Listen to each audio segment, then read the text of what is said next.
Olá, gente querida, gente do meu coração, Paulo Emílio aqui com você, falando sobre o TPM Podcast, Teologia Prática e Mentoria na internet, trazendo entrevistas legais. Você tem acompanhado o nosso podcast e com certeza você tem crescido. E nessa primeira temporada trabalhamos a questão do discipulado. Vocês viram, foram 12 podcasts maravilhosos, entrevistas sensacionais com pessoas muito legais que trouxeram alguma coisa de bom, com certeza, coisa muito boa para nós.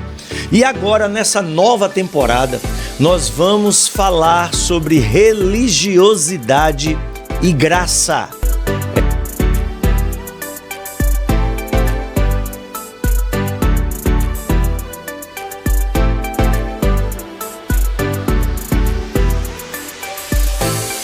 Olá, gente querida, gente do meu coração, Paulo Emílio aqui com vocês, começando mais um TPM Podcast. O TPM Podcast é um programa especial que veio para ficar, um programa que tem ajudado muita gente, um programa que tem trazido coisas muito legais. Eu tenho certeza que você está nos acompanhando. Se você já recebeu aí o link e entrou no podcast, não deixe de dar o seu like e não deixe de nos seguir se você ainda não está seguindo o podcast. O TPM Podcast, Teologia Prática e Mentoria, um programa feito para trazer a você como a teologia pode participar da sua vida diária. E aqui conosco, nesse dia tão especial, recebendo dois amigos preciosos, dois amigos que vieram de longe para abrilhantar o TPM Podcast, Iranildo e Fábio. Iranildo e Fabão, amigões do coração, gente muito boa. Muito obrigado pela presença de vocês, queridões, aqui em nosso podcast. Pra gente vai ser uma jornada maravilhosa, eu tenho certeza disso. E aí eu falei o nome de vocês, mas vocês precisam se apresentar. Vamos lá, Iranildo. Olá, Paulão, gente bonita que nos acompanha em todo o mundo, em todas as galáxias. Esse é o podcast das galáxias, gente. Eu sou Iranildo, sou pernambucano, na verdade eu sou paraibano, radicado em Pernambuco, com passagens pelo Rio de Janeiro e residindo em Vila Velha, no Espírito Santo. Sou pastor presbiteriano já há quase 30 anos e sou psicólogo há quase o mesmo tempo também. Isso aí. E é um privilégio participar do TPM Podcast com meu amigo Paulo Emílio. Ei, Iranildo, que bom ter você aqui, cara. Que legal. Obrigado demais aí pelo seu empenho em estar conosco aqui. E do seu lado tem um queridão aí do nosso coração, o Fabão, grande Fábio Marcone. E aí, Fabão? E aí, Paulão, muito obrigado pela oportunidade. Gente amada e querida, estou aqui com vocês agora presencialmente. Há alguns meses eu estava de forma virtual. Eu sou pastor lá em Salvador, trabalho com multi-reverendo, multi-instrumentista, multi-tudo. Leonardo da Vinci era conhecido como um 100 em 1. Eu acho que o Afaneto, que é meu pastor, é 1100 em 1. Ele é tudo. Então certamente ele vai assistir esse podcast, mandar um beijo para você, beijo Neto, beijo todo o pessoal da Igreja da Aliança, pessoal, meus amigos aí de Salvador. Eu lá em Salvador ajudo o pastor Neto na sua comunidade, Igreja Presbiteriana da Aliança, e eu sou servidor público do estado da Bahia. Prazer imenso estar aqui com vocês. Que joia! Vejam bem, hoje o nosso podcast tem aqui 3 teólogos e 3 pessoas que trabalharam. No meu caso, já trabalhei também como profissional, né, liberal. Eu sou sociólogo, Fábio, você é contador. Sou formado em contabilidade, mas sou gestor público. E o Iranildo também psicólogo. Gente, que coisa legal. A teologia e a vida cotidiana, a vida diária, a vida do dia a dia. Então, nosso papo aqui, gente, promete muito. A teologia prática não trabalha apenas com a teologia do gabinete, a teologia dos livros, mas a teologia prática vai onde o povo está. A teologia prática participa da vida comum das pessoas. Então, um gestor público, um psicólogo e um sociólogo, além de teólogos aqui conversando sobre essa temática. Nossa temática, a temática dessa temporada é religiosidade e graça. Essa é a temática. É esse o ponto aí que a gente vai abordar, que a gente vai conversar, a gente vai discutir, debater e tentar trazer um conteúdo aplicado para a vida das pessoas. Mas vamos lá, gente. Como é que vocês definem essa questão, esse binômio aí, religiosidade e graça? Vamos lá. Aqui nada é ensaiado, nada é treinado, aqui a gente vai falando daquilo que o coração está cheio. E vamos lá, como é que vocês definem religiosidade e graça? São a mesma coisa? Porque muita gente acha que religiosidade se parece com graça, mas não tem nada a ver uma coisa com outra. Mas já outros acham que graça e religiosidade podem conviver juntos. E aí, o que é que vocês dizem? Aqui é semelhante àquele programa que passava na televisão brasileira, que o apresentador dizia: ô louco meu, quem sabe faz ao vivo. Aqui é assim mesmo. Muito bem, Paulão. Como você colocou, esse binômio na minha percepção, são duas entidades diferentes. A religiosidade parte de trilhos bem estabelecidos, rígidos, normas, padrões, práticas que são quase imutáveis, as mesmas para todos e em todos os tempos. Então não importa se você calça 38, 40 ou 42, o sapato 36 vai ter que caber no seu pé, porque ele foi instituído assim desde sempre. E graça não, a graça emana de Deus, a graça emana daquele que faz nova todas as coisas em todos os tempos, que não se repete. Aquele que nos criou, pegou a forma e jogou fora. Nos dá filhos parecidos conosco, mas que não são iguais a nós. Então a graça é algo que vem de Deus e que não depende em momento nenhum e em hipótese alguma com nada pré-estabelecido por nós. Deus revela-se a nós, manifesta-se bondosamente a nós por Ele, pelo seu livre amor por nós. E para nos amar, Ele não precisa que a gente faça absolutamente nada. E para derramar graça sobre nós, Ele apenas o faz por Ele mesmo. Então, que legal. Eu gostei dessa ilustração, né? O sapato, né? Essa é uma boa. O sapato da religiosidade quer colocar todo mundo numa forma, na mesma forma, né? Todo mundo na mesma forma, todo mundo igualzinho. Soldadinho de chumbo. Todo mundo soldadinho, com a mesma roupa, com o mesmo uniforme, com o mesmo fardamento, aqui, ali e em qualquer lugar do mundo.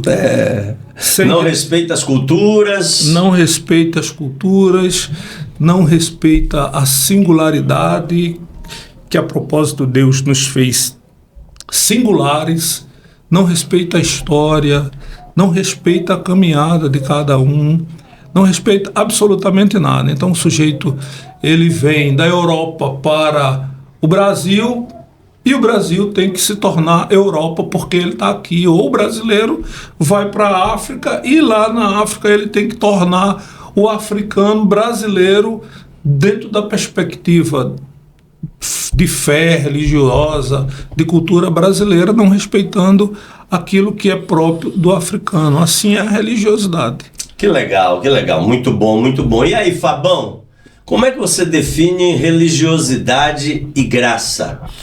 Essa ilustração de Iranildo foi muito legal, e é complementar o que eu vou dizer, mas eu acho que religiosidade é aquela atitude filha de Sísifo, aquela da mitologia grega. É o sujeito a vida toda carregando um peso enorme.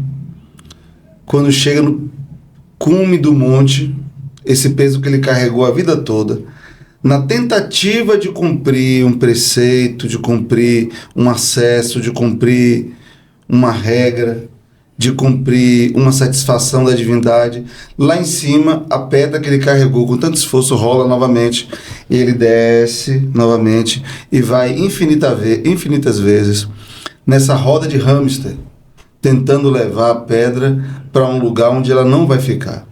O trabalho da religiosidade é o trabalho do cansaço, da ansiedade, da insegurança. É o trabalho da falta do descanso. Talvez seja isso que nas escrituras do Antigo Testamento nos diz sobre, também no livro de Hebreus, nos fala sobre Israel.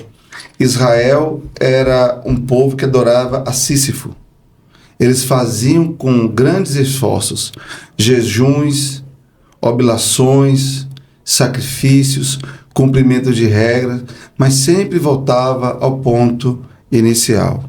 A graça é a atitude do descanso, do reconhecimento de que nada que eu faço pode mudar em nada, absolutamente nada, na perspectiva da relação do Altíssimo comigo.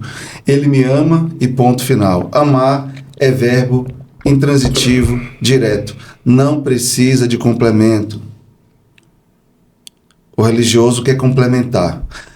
Abraão quis complementar, na tentativa de satisfazer o cumprimento da promessa do divino. As duas irmãs de Lázaro, Marta e Maria, a Marta queria complementar, querendo agradar a Jesus com muitas coisas, quando Maria descansava aos pés do Deus da graça, porque só uma coisa é necessário, é descanso. Essa palavra graça tem muito a ver com fé, porque fé é obra da graça, e a palavra fé na raiz hebraica tem a ver com um tronco que eu me agarro e me descanso nele, e repouso nele. É o tronco no qual eu me salvo, é o tronco do descanso. A religiosidade, as pessoas se agarram no tronco, mas só que o tronco não é tronco, o tronco é jacaré.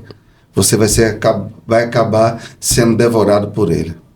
Então, para mim, religiosidade tem a ver com esse descanso e com esse trabalho inócuo e cansativo, e esse trabalho autodestrutivo de tentar fazer e agradar a divindade com as próprias mãos. Que legal, que legal. Veja, gente, como o podcast é extremamente didático.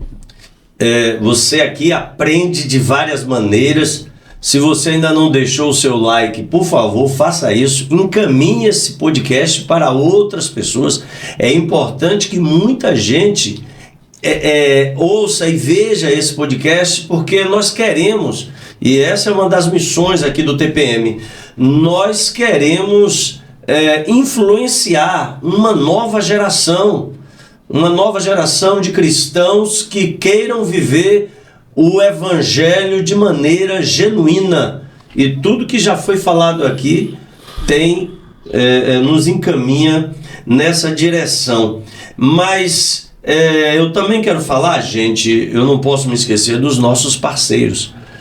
Nós temos muitos parceiros, pessoas maravilhosas que estão nos ajudando a levar para frente esse podcast. A minha gratidão constante, perene, a todos eles, amigos, queridos, muito obrigado, que Deus os abençoe grandemente. Mas vamos lá, e no ministério, como é que a religiosidade se manifesta no ministério, por exemplo, no ministério pastoral? E como é que a graça pode se manifestar no ministério pastoral? Falem aí pra gente. Paulão, o ministério pastoral, a religiosidade, ela pode se manifestar de diferentes maneiras. Nós somos tentados, aqueles que vivem para o ministério, aqueles que compreendem a vocação e dedicam as suas vidas a essa vocação, eles são tentados em todo o tempo a cederem aos ditames da religiosidade. Regras, padrões, normas, números, resultado, performance, tudo isso envolve essa coisa da religiosidade. O cidadão que dedica, a pessoa que entende a sua vocação dentro desse modelo religioso cristão, e aí por cristão eu quero que você entenda da maneira mais ampla possível, dentro debaixo do guarda-chuva do cristianismo católico ou protestante, ele é seduzido o tempo inteiro a obedecer padrões, sem questioná-los, a sacrificar ou a sacrificar-se sem questão, a não descansar, não obstante ele fale do descanso, não obstante ele fale de que Deus trabalhou por 6 dias e no 7º ele descansou, não há descanso. Ele é seduzido a apresentar números, a maquiar números, ele é seduzido a tentar convencer aquele que não se convence por nada, senão somente pelo seu próprio amor, de que ele é produtivo, de que ele é uma pessoa capaz, de que ele é uma pessoa digna. Ele é tentado a encontrar maneiras de seduzir as pessoas, seja por palavras, seja por gestos, seja por estratégias. Então a religiosidade, ela faz isso. Como ela se manifesta por padrões, ela tenta padronizar os perfis ministeriais. Então, o tempo inteiro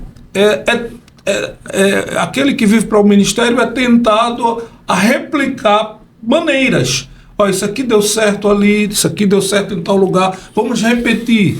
Então essa é uma característica da religiosidade. Aquele que se pauta na graça. Iranildo, antes de você passar para a questão da graça, enquanto você estava falando aí, eu estava me lembrando da parábola de Jesus, do fariseu e do publicano.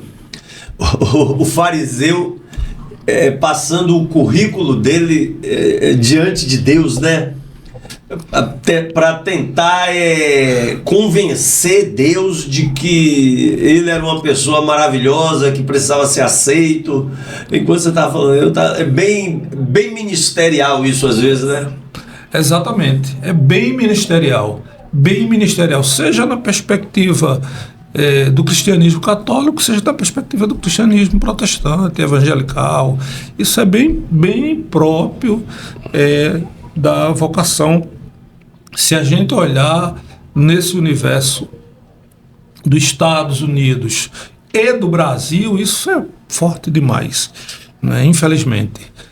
Quando a gente é encantado, seduzido, envolvido pela graça, a gente percebe que o ministério, ele acontece a despeito de nós, a despeito de quem corre, do quanto corre, do como corre.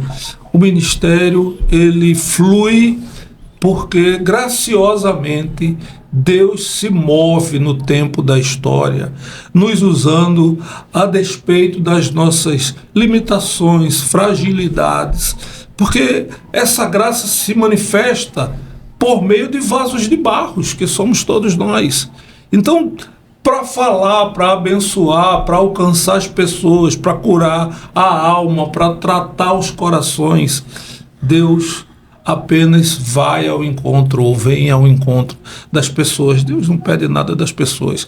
Aquele homem, estando com Jesus, Jesus disse para ele: olha, seja conforme a sua fé. E aí ele disse a Jesus: me ajude na minha falta de fé. Pois é, como Fabão falou, fé é um instrumento da graça. A fé não existe sem a graça.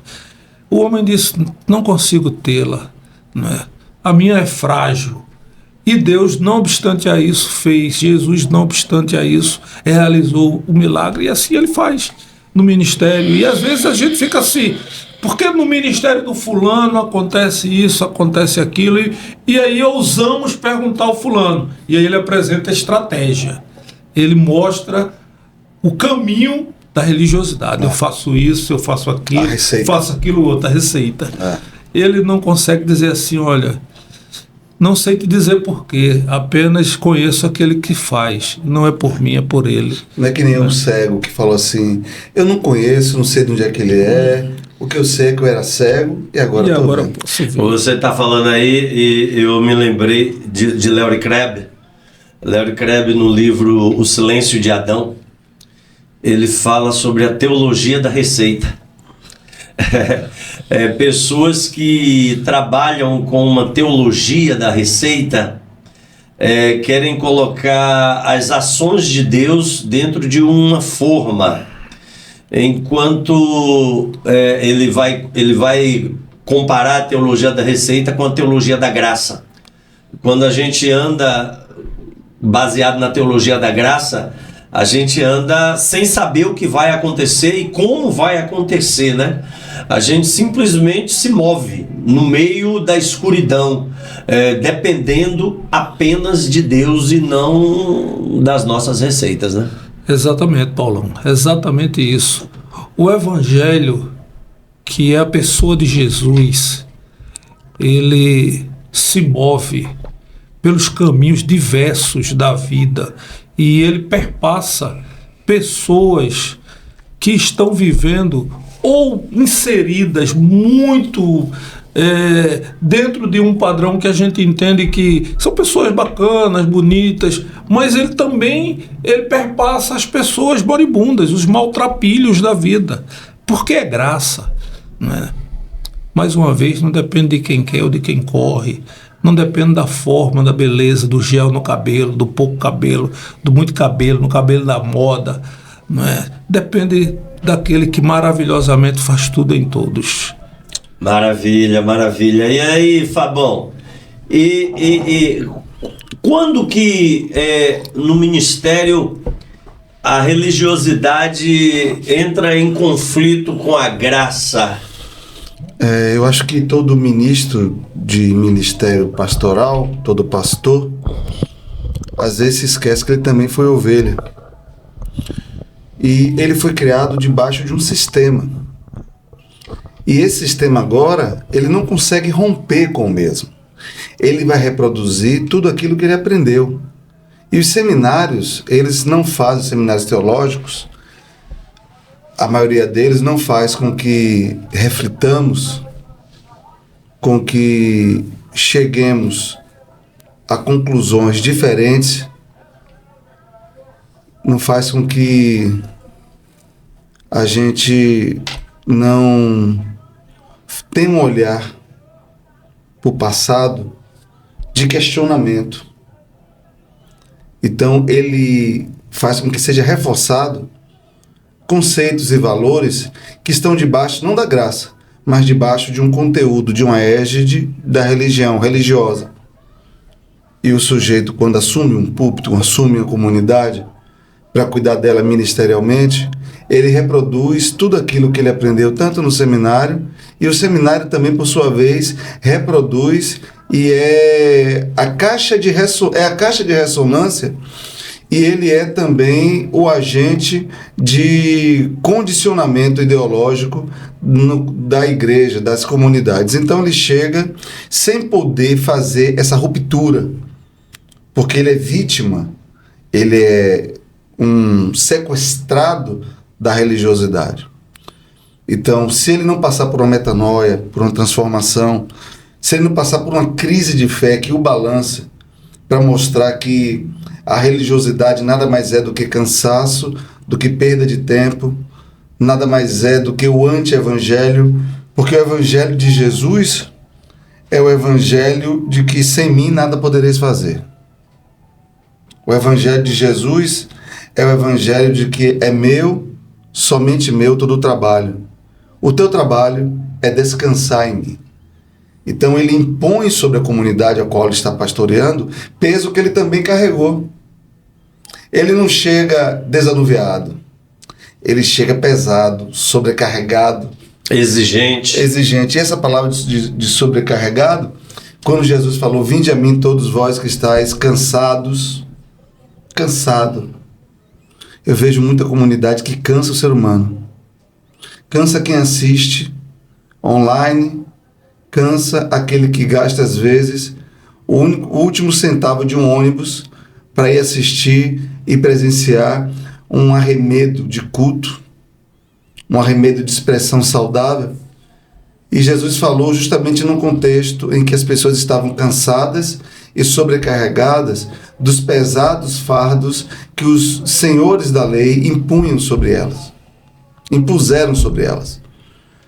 Era gente que não queria carregar um graveto com um só dedo e colocavam troncos de sequoias nas costas das pessoas, imensos, e as pessoas estavam cansadas. É por isso que o Cristo do Evangelho é o Cristo do alívio. Lançai sobre mim o vosso peso, lançai sobre ele a vossa ansiedade.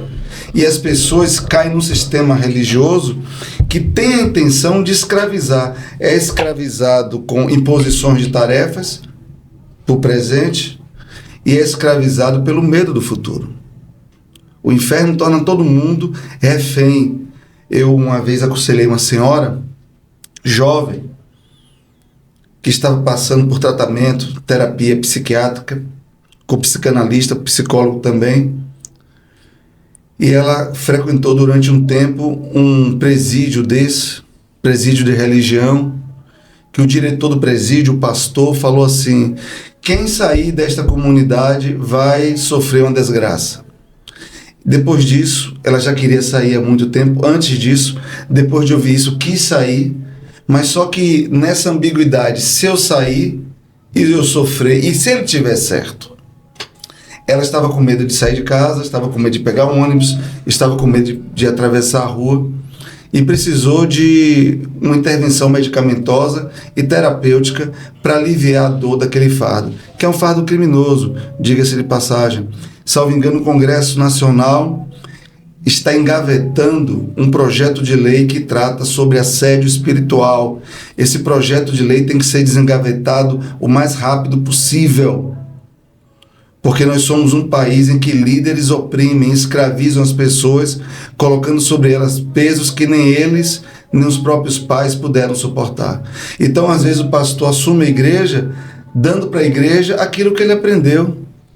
Mais religiosidade do que graça. E outra, a Irã falou uma coisa interessante sobre esse placar do mérito.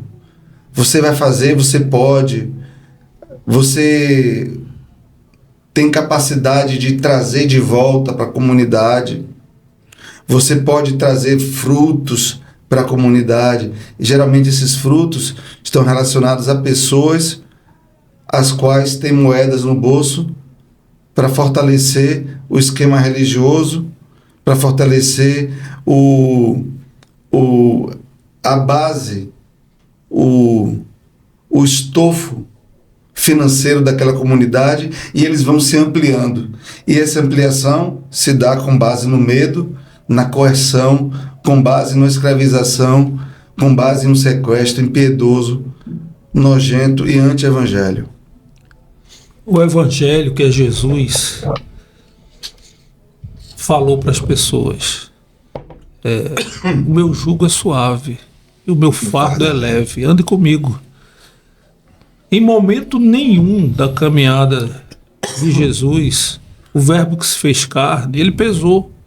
Por que a vida cristã ela tem que ser pesada? Ela tem que oprimir, ela tem que gerar medo, terror. Ela precisa ser leve, ela precisa ser libertadora, ela precisa ser suave, ela precisa encher o rosto, a alma, o coração das pessoas de alegria, de satisfação, de vida. Iranildo, mas veja só, cara, o que é que então leva a essa mentalidade religiosa que eu digo, na minha concepção, é a mentalidade do joio. Quando Jesus coloca naquele texto ali aquela parábola do joio e do trigo, para mim o joio representa a mentalidade religiosa que é implantada ao lado do trigo, que representa o evangelho da graça. O que é que... lógico, a parábola diz que o diabo veio e plantou aquela miséria ali, né? Mas o que é que faz com que os pastores, os líderes religiosos reproduzam? Porque muitos deles sabem o evangelho da graça. Muitos deles, na minha concepção, têm medo de pregar o evangelho da graça.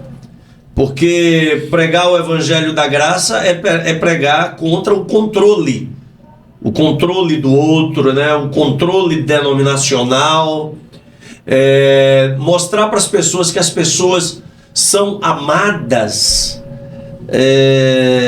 gratuitamente, não porque elas são boas, mas porque simplesmente Deus ama cada um de maneira individual e específica. Eles sabem esse discurso evangélico, mas eles, na maioria das vezes, e quando eu falo eles, eu também me incluo, nós somos pastores, né? Porque nós muitas vezes não ensinamos o evangelho da graça e misturamos esse evangelho com o joio da religiosidade. Por que a gente faz isso? Por que a gente faz isso? Só que a gente não vai ter uma resposta aqui final, mas pelo menos a gente discutir aqui, abrir a questão. É preciso falar sobre isso, é preciso discutir sobre isso. Porquê disso, assim, um porquê único, nós não temos. Todo aquele que vai fazer esse caminho ministerial, denominacional, precisa compreender que vai subscrever um sistema que o antecede, um sistema que o antecede por muito tempo. É importante a gente pensar isso também na perspectiva cultural. Quando a gente fala de cultura, a gente não fala de entes visíveis. A gente até tenta dar nome a entes visíveis para identificar a cultura. Mas cultura é uma espécie de segunda pele. A gente nasce imerso nela sem querermos ou sem termos como dizer sim ou não aos elementos. Eles estão lá postos. No ambiente do ministério, na vida consagrada, isso nos antecede como a cultura.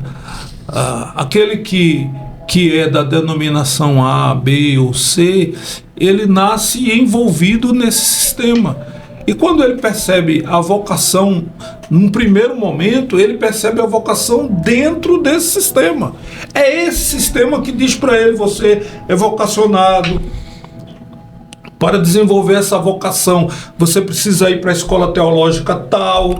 A escola teológica tal, ela vai te dar a matriz teológica adequada, que é a nossa. A escola teológica que a gente vai te enviar, ela vai te dar o caminho para a sã doutrina, como se fosse possível afirmarmos que só existe um princípio que é são doutrinariamente, no nosso caso é o reformado de um recorte da história da reforma. Não é o reformado na sua amplitude, é o reformado de um recorte da história. Hoje, mais reformado ainda, é o recorte da história do período do puritanismo inglês. Se você for reformado do recorte da história do puritanismo inglês, então você é reformado. Mas se você for reformado da reforma experimentada por Abraham Kuyper, você é meio reformado. Você está mais para melancia, e aí você que está me assistindo, você vai entender, do que para um reformado. Então, isso tudo é condicionante. Não é? Isso tudo é como se você dissesse para o estudante que ele vai estudar, ele vai conhecer, ele vai se aprofundar, mas tem um princípio que ele vai precisar representá-lo, reproduzi-lo. Ele pode pensar dentro daquela caixinha, ele pode refletir dentro daquela caixinha, ele pode falar sobre os itens daquela caixinha. Se abrir para outras questões, para outros autores, outros períodos históricos, ele é herege. Ele é herege. Não é? Ele é herege, ele vai ser caçado. Exatamente. Porque quem é o herege? Não é?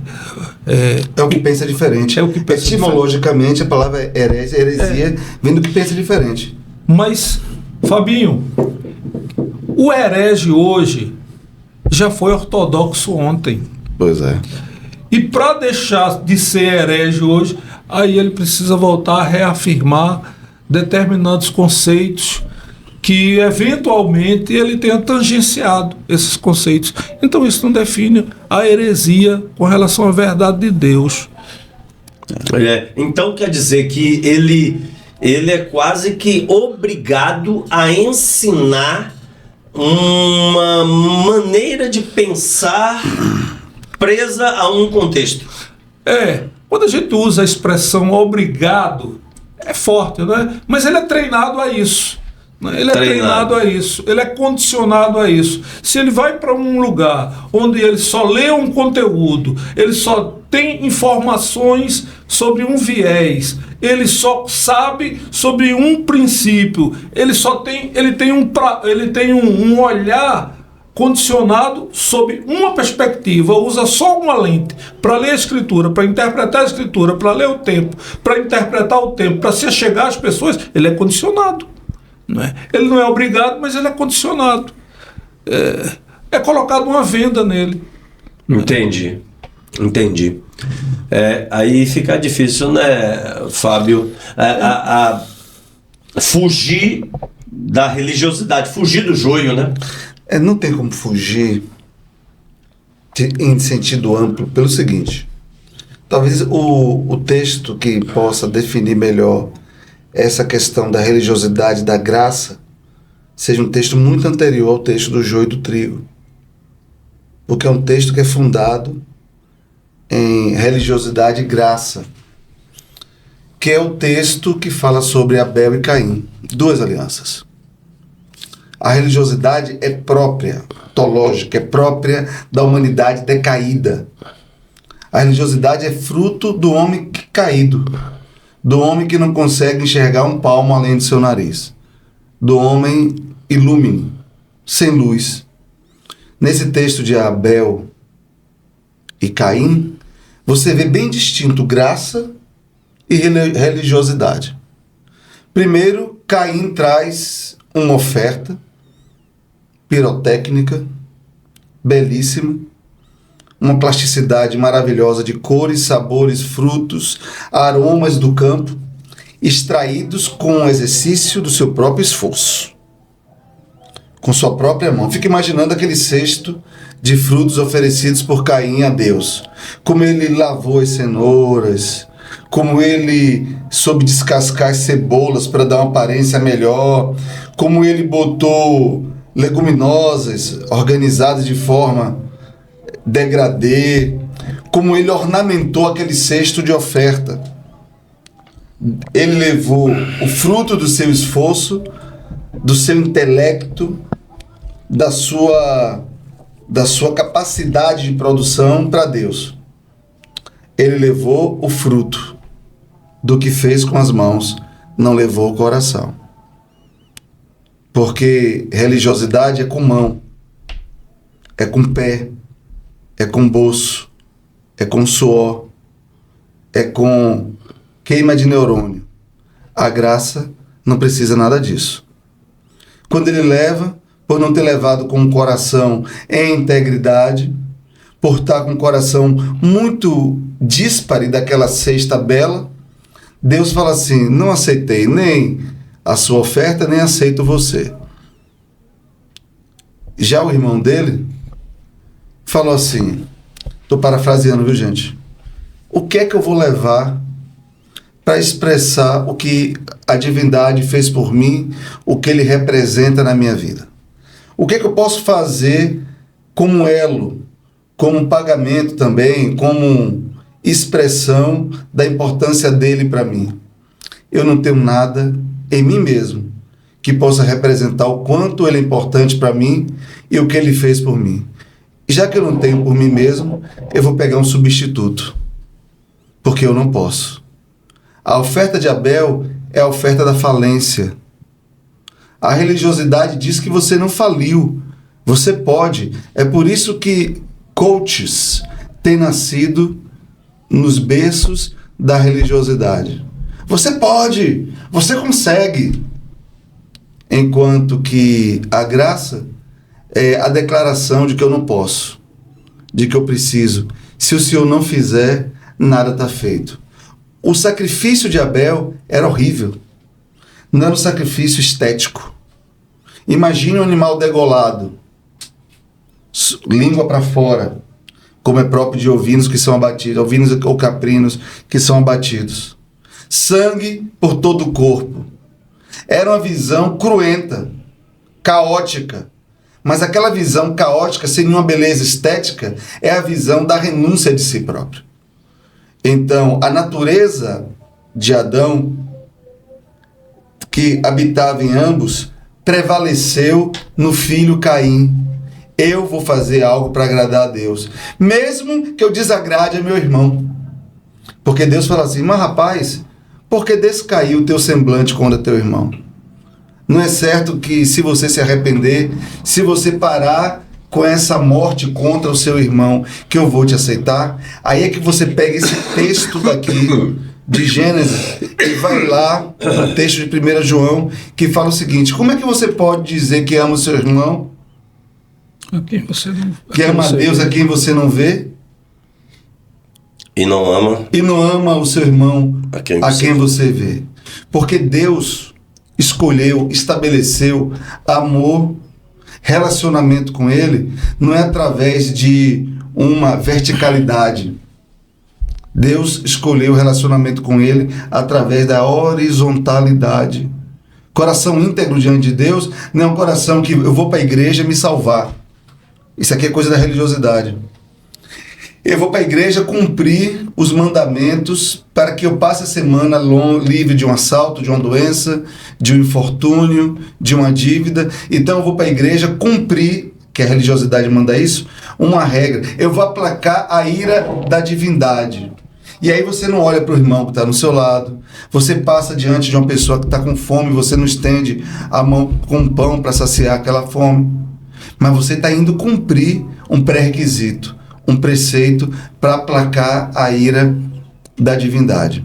E aí você chega lá, cumpre isso tudo, achando que está ganhando a sua alma, mas na realidade você está perdendo a sua alma. Aquele que quiser salvar a sua alma, perdê-la-á.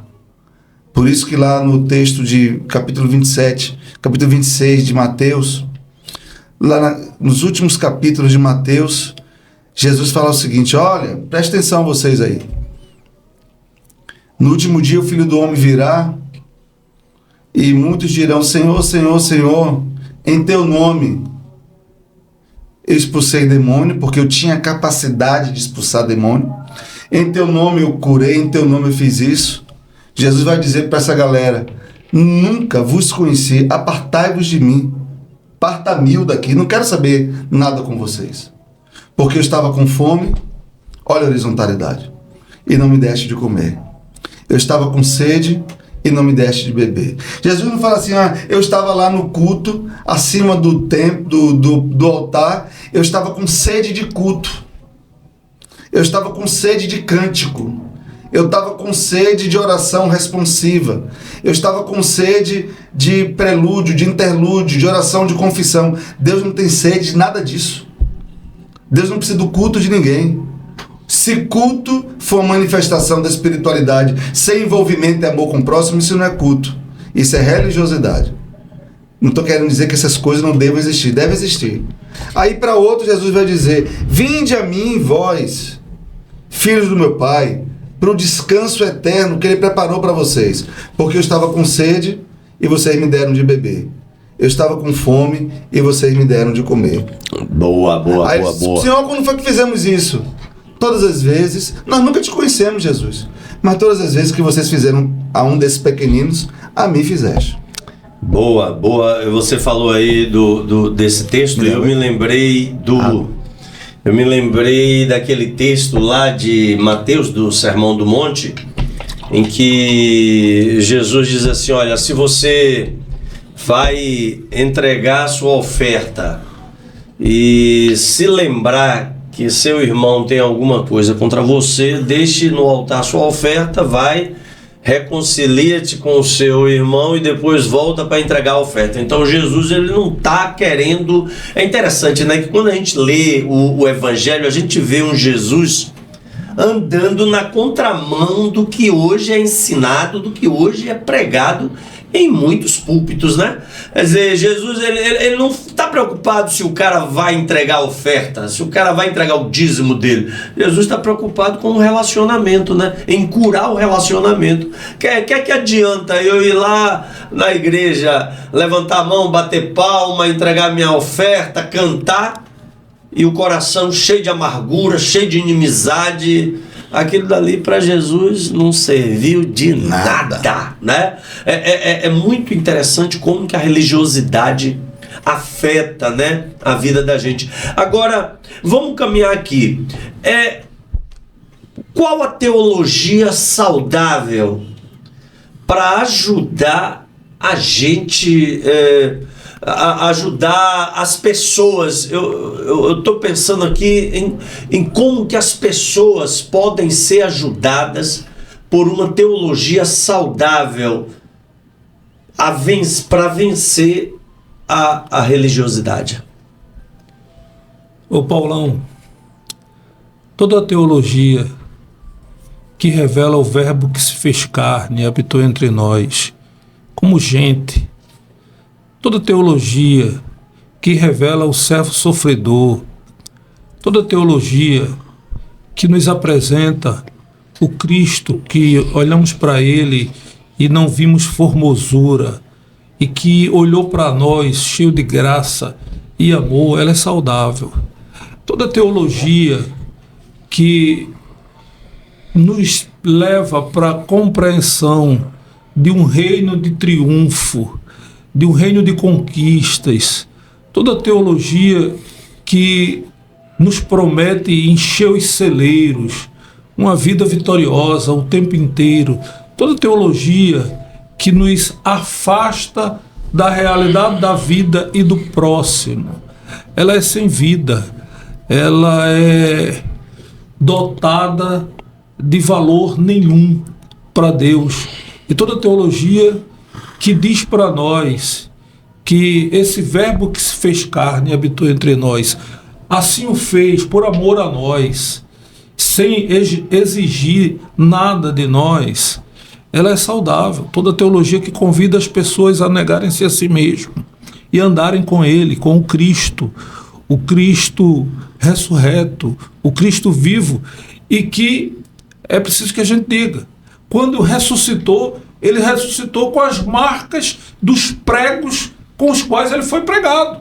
Ele não ressuscitou, como diz lá o texto de Coríntios, que seremos ressuscitados com corpos perfeitos, sem marca. Não, Ele disse a Tomé: coloca a mão aqui nos meus ferimentos.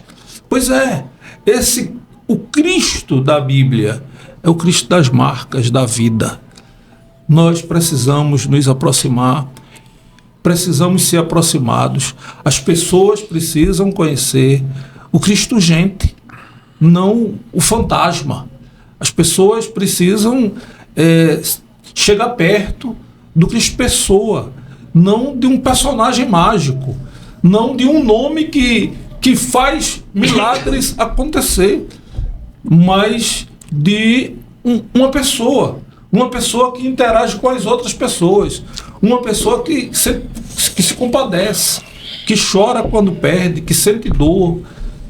Uma pessoa que tem emoções fortes e que pode ter emoções fortes. Essa teologia está cada vez mais distante dos púlpitos. Está cada vez mais pregado que as pessoas precisam defender conceitos, ideias. Precisamos nos relacionar com uma pessoa, que é Jesus Cristo. Verdade. E nos relacionando com essa pessoa, que é Jesus Cristo, nos aproximarmos de pessoas que são os nossos irmãos imperfeitos como nós, frágeis como nós, com dores, com lutas como nós. Essa teologia que consegue nos aproximar dessa pessoa maravilhosa que é Jesus Cristo, ela é uma boa teologia, ela precisa ser pregada. Então essa teologia que você classificou aí muito bem, em outras palavras, a teologia da encarnação, né? O Cristo que se fez gente, precisa ser ensinada nos púlpitos, né? Para poder fazer com que as pessoas no dia a dia vejam um Jesus mais cheio de graça do que de religiosidade, né? Exatamente, Paulão, exatamente. Precisa ser ensinada e praticada. Precisamos esperar das pessoas mais essa vida do que de presença em reuniões, em cultos.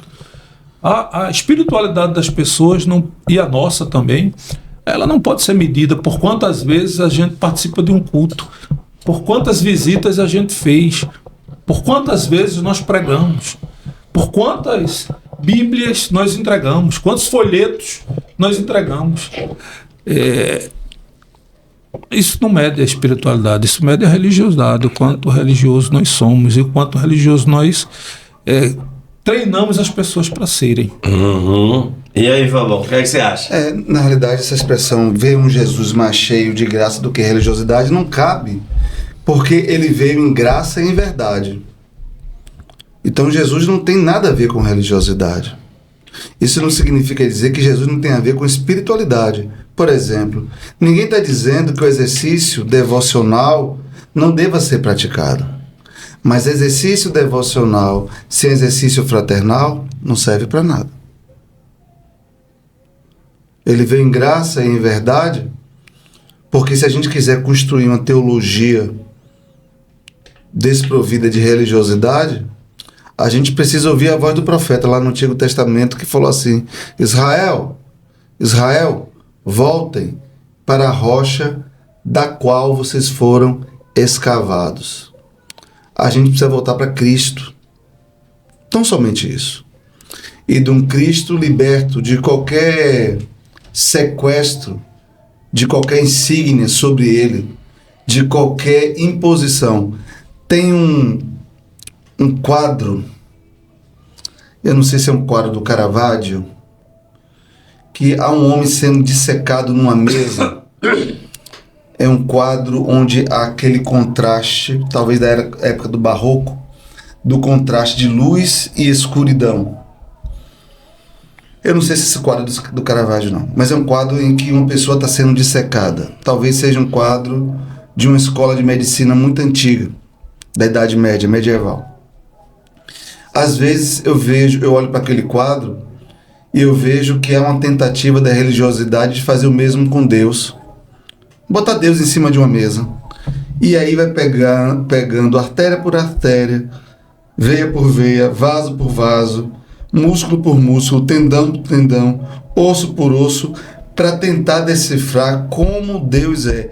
Aí depois que tudo isso for feito, tabula tudo isso aí num papiro, num papel, para dizer: aqui está quem é Deus. E quando perguntaram: Senhor, mostra-nos o Pai, Jesus não trouxe nenhuma conceituação veterotestamentária, nem sequer citou Moisés, não citou o Talmud, a Torá. Ele falou: olha para mim. Quem vê a mim vê ao Pai. Talvez a gente precise abrir os olhos para ver a Ele. Ele e o Pai são um. Joia. Que maravilha. Gente, vocês estão vendo aí, né? O nosso podcast hoje é um podcast com teologia saudável, afinal de contas é teologia, prática e mentoria. Agora, como mentorear, né? Como acompanhar pessoas que vivem presas na religiosidade, ou como tirar essas pessoas da religiosidade por meio da mentoria, do acompanhamento, do discipulado, do pastoreio, e conduzir essas pessoas a um relacionamento gracioso com Deus. Como a gente fazer isso em termos práticos, ou seja, como é que isso pode ser real? Porque, veja só, eu costumo dizer que uma visita vale mais do que 10 sermões. Uma boa visita vale mais do que 10 sermões, porque o mundo hoje, a internet hoje está cheia de sermões, cheias de pregações, mas as pessoas continuam presas na religiosidade. Mas como é que a gente pode conduzir essas pessoas numa mentoria espiritual e levá-las a terem um relacionamento gracioso com Deus? Eu diria que a gente não, para início, né? A gente não pode nem se arrogar a isso, né? Porque levar alguém a algum lugar tão alto como esse não é um atributo nosso, é um atributo dele. Mas ele nos dá a graça de nos relacionarmos. Ele nos dá a graça de nos relacionarmos com ele e traduzirmos essa relação íntima, profunda com ele nas nossas múltiplas e muitas relações na vida, né? Quando Jesus esteve aqui entre nós, ele não sentou os seus discípulos e disse: vamos estudar aqui o catecismo. Ele arrebanhou os seus discípulos e chamou os seus discípulos para andarem com ele, após ele. É o grande desafio da vida. A sua última série foi uma série no podcast, o podcast TPM, o podcast das galáxias, tá, queridos? Foi uma série para conviver, chamando as pessoas a conviverem, chamando a liderança a experimentar, a calçar sandália, tirar o tênis, o sapato caro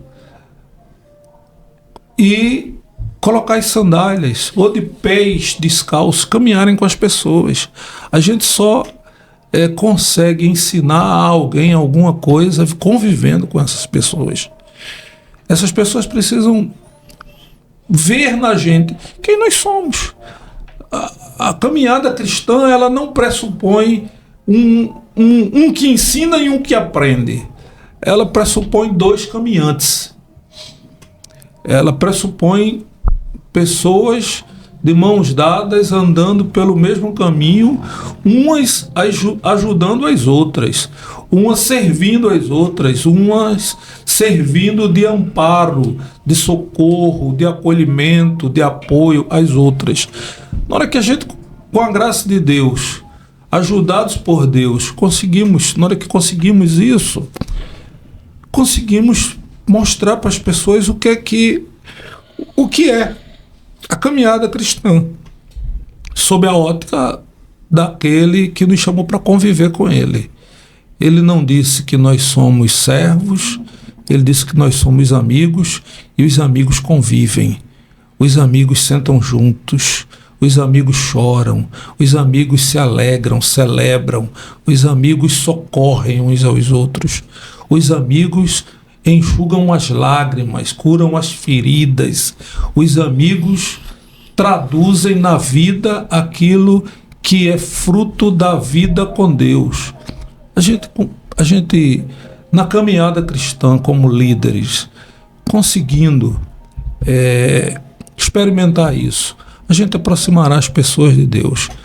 Na hora que a gente estiver muito preocupado com números e for cobrado da gente números, aí a gente vai desvirtuar a caminhada. E é quase sempre o que acontece. Que legal, cara, porque aí você toca na questão central da mentoria, que é o relacionamento interpessoal, né? Paulo Freire, ele dizia que ninguém aprende sozinho. Nós aprendemos na convivência, nós aprendemos quando nos relacionamos uns com os outros, né? E aí você, enquanto estava falando aí, eu estava me lembrando de Paulo Freire. A igreja foge do relacionamento, né? A igreja faz de tudo para não viver o relacionamento, não é isso, Iranildo? Exatamente. Assim, a gente vive uma ambiguidade, né? Assim, o homem de todos os tempos e em todos os tempos ele clama por relacionamentos. O homem contemporâneo ele clama por relacionamentos. Quando a gente vê a introdução de tudo que é reborn, são as pessoas clamando por relacionamentos. O reborn é uma marca dessa geração absurda, né? Exatamente, Paulão. São as pessoas clamando por relacionamentos. E assim, a igreja não pode fugir disso. A igreja não pode se transformar num local de eventos. A igreja não pode ser seus encontros. Eles não podem ser marcados por dopamina, sensação de prazer, felicidade, alegria, expressões de autossatisfação. Ela precisa ser um lugar de encontro de vida, né? E a mentoria é isso, né? Assim, o líder que quer ser mentor, ele não vai vender um pacote, ele vai caminhar com alguém. 1999 eu iniciava a minha jornada ministerial e no primeiro mês, à frente de uma comunidade, eu me dei conta de que boa parte das informações que eu tinha recebido não serviria. Eu precisava reaprender. Você tinha recebido no seminário? No seminário, exatamente. Eu precisava reaprender. A igreja estava necessitando de outra coisa que você não tinha para dar. A igreja, as pessoas, a comunidade.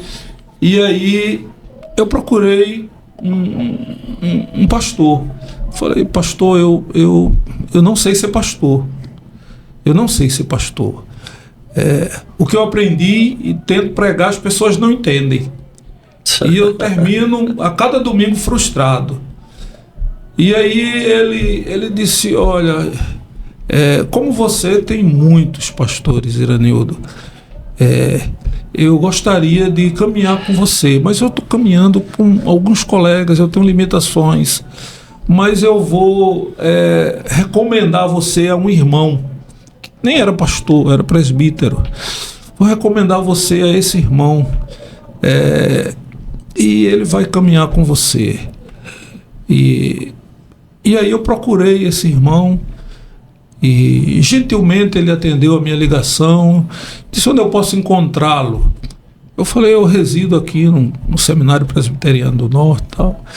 Amanhã, tal hora, eu chego aí. E aí ele foi lá, entrou na humildade do meu recinto, do meu quarto, e disse, olha, Iranildo, eu não sou pastor, eu não sou teólogo, eu não conheço nada de filosofia, eu tenho uma formação, mas se você quiser, a gente pode caminhar.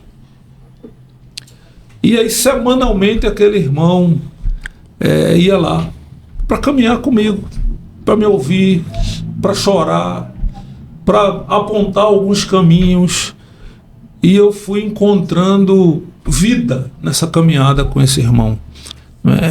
Ele disse, olha, eu não sou seu discipulador, eu não sou seu mentor, eu só sou seu amigo, meu irmão. Que preciosidade, né? Nossa, sabe? Recomendei esse irmão a muitos outros, né? Alguns procuraram, outros não, mas esse irmão foi, numa linguagem mais contemporânea, foi de Deus na minha vida. Caminho de libertação. Foi. E aí, meu querido Binho? Fala aí, Binho. Olha aí. Olha aí, fala aí com a gente. O que é que você acha aí dessa questão? Iranildo colocou muito bem que é pelo relacionamento interpessoal que a gente pode ajudar as pessoas, conduzindo-as no sentido, né, de ajuda da religiosidade para uma relação graciosa com Deus. E o que é que você acha disso? A gente precisa de um amigo até para botar água em nossa caneca. Eita, coisa linda.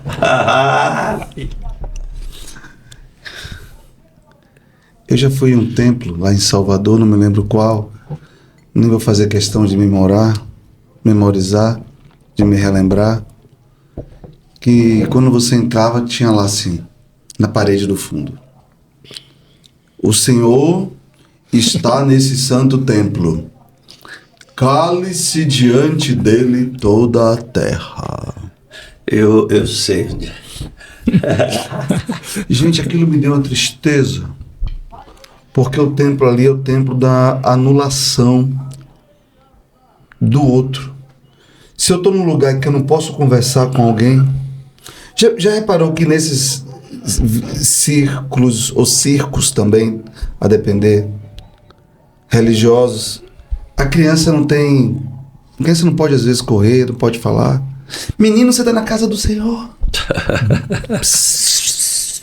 Cala a boca. Pare de correr. Enquanto Jesus falou: deixai vir a mim os pequeninos, porque dos tais é o reino dos céus.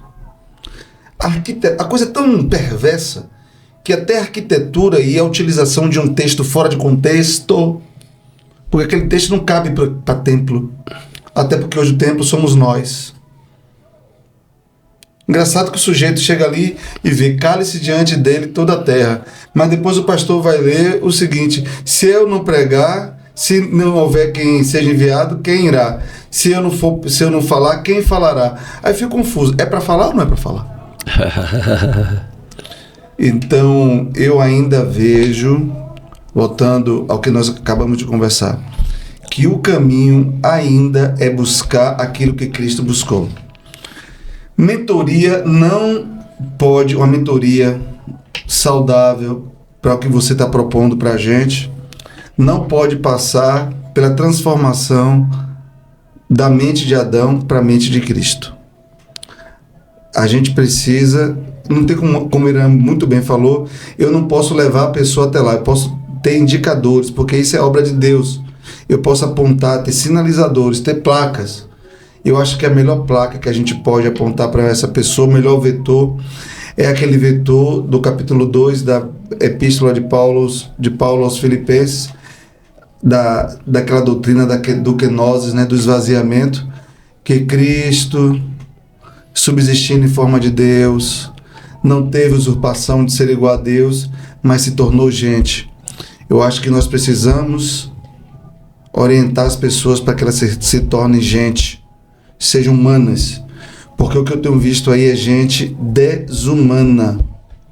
Eu tenho visto gente que carrega uma camisa 100% Jesus, mas 0% amor, 0% respeito, 0% cuidado. Então aquilo que essa pessoa está falando não é congruente com o que ela está vivendo. Então o caminho da mentoria passa pela transformação da mente. Isso leva tempo, mas você não pode ter a renovação da vossa mente se você não pensar a partir da pessoa de Cristo. Essa pergunta continua sendo válida: o que Cristo faria aos meus passos? O que Jesus, quando ele falou assim, porventura, quando o Filho do Homem voltar, porventura encontrará ele fé na terra? É uma pergunta meramente retórica. Se Jesus estivesse hoje em dia andando nas ruas da nossa cidade, vendo a quantidade de templos religiosos, ele se identificaria com qual? Com um templo que ensina que pobre é uma desventura moral, é pobre porque moralmente está desqualificado. Interessante que no capítulo 2, versículo 8, salvo engano, 28, da Epístola aos Gálatas, o apóstolo Paulo fala assim: olha, eu estive com os apóstolos. Eles só me recomendaram uma coisa, que eu desse prioridade aos pobres.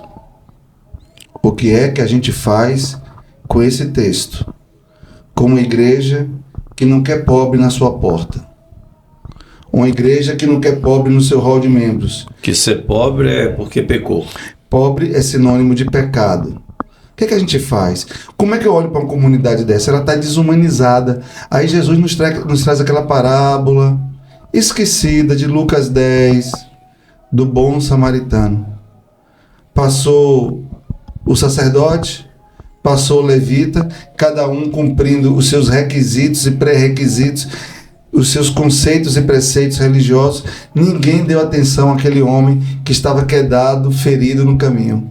Enquanto o samaritano, que para a vista dos religiosos, o samaritano era combustível do inferno, era um defenestrado, um proscrito.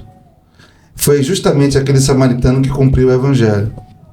Me pergunto, como é que a gente pode ter uma mentoria que leve as pessoas a pensarem de acordo com o evangelho?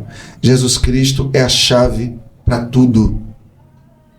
E você precisa enxergar Cristo como Ele é. Como Ele é. Não é como estão querendo fazer com que Ele seja. Porque Jesus está servindo hoje até como argumento para a pessoa botar uma arma na cintura, utilizando um texto fora de contexto. Quando Jesus falou para Pedro, falou para os seus discípulos: quem tem uma capa, venda e compre uma espada. Mas não toca no assunto quando Pedro levantou a espada e feriu a orelha do servo, do sacerdote, e Jesus falou: Pedro, não preciso de sua arma, porque se eu quisesse me livrar desse momento, eu pediria ao Pai, porque a minha luta não é contra a carne, não é contra o sangue. A minha arma não fere, a minha arma não derrama sangue, até porque foi justamente para derramar sangue que eu vim para esse mundo. Então tem que passar por Cristo. Sem Ele, nada feito. Existe palavra mais cristã do que essa? Quem pode questionar aqui uma palavra que diz que a nossa única fonte de sustento, de orientação, de mentoria é Cristo? Quem questionar precisa rever os seus conceitos. Que maravilha! Coisa linda! Estamos chegando aí no final do nosso podcast. Por sinal maravilhoso, extremamente rico. Eu, mais uma vez, quero desafiar você a compartilhar esse podcast com muitas pessoas, deixar o seu like, nos seguir, se inscreva no canal para você receber as notificações, porque TPM Podcast é a maneira de você encontrar teologia saudável na internet. Ok, gente? E agora, para finalizar aqui a nossa conversa, estamos chegando aí já nos finalmente. Se eu tivesse que aconselhar alguém, aconselhar uma pessoa, né? Porque nós, como pastores, muitas vezes as pessoas nos procuram pedindo uma orientação, pedindo uma ajuda, pedindo alguma explicação de um texto bíblico. Isso acontece muito comigo, né? Mas uma pessoa que está se sentindo aprisionada dentro de um espectro religioso, dentro de um local onde ela se sente mal, porque talvez a gente tenha gente assistindo, a gente que está com essa crise. O que é que nós podemos dizer para essas pessoas, né? E aí eu queria que a gente finalizasse assim, com uma palavra de graça e verdade, né? Fábio colocou aí esse binômio de Jesus, né? A Bíblia diz que Jesus era cheio de graça e verdade. Então, como é que a gente aconselha alguém que está precisando vencer, se libertar de uma opressão religiosa? Hoje, muitos líderes estão oprimindo as pessoas com uma religiosidade agressiva, pesada. O que é que a gente diria para essa pessoa? Paulão, normalmente ou frequentemente eu encontro pessoas, ou eu me encontro com pessoas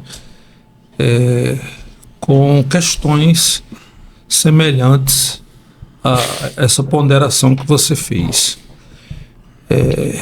Eu costumo falar para as pessoas para elas aproximarem-se mais da pessoa de Jesus e menos das instituições. Eu não recomendo que ninguém deixe as suas comunidades, mas permaneçam nas suas comunidades, mas cheias de Jesus, e interajam com pessoas. Não busquem verdades que elas possam repetir e defender, mas busquem a verdade que se manifesta em Cristo, que transforma vidas, a verdade que elas possam viver, praticar nos múltiplos relacionamentos.